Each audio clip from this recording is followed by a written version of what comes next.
Hola y bienvenidos to the Interactive Task Cards tutorials. On this video, you are learning to move objects. You will move objects for various purposes in these task cards. It may be to fill in a blank, to indicate a correct answer, to choose an option for multiple choice, or a true or false question.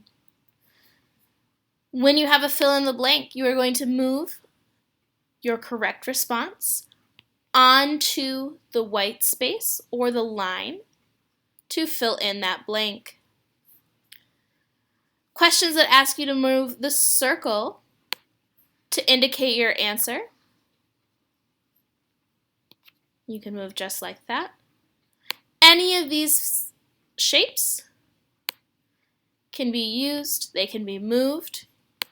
Emojis can also be moved. You can resize them as needed and reposition to indicate the correct response.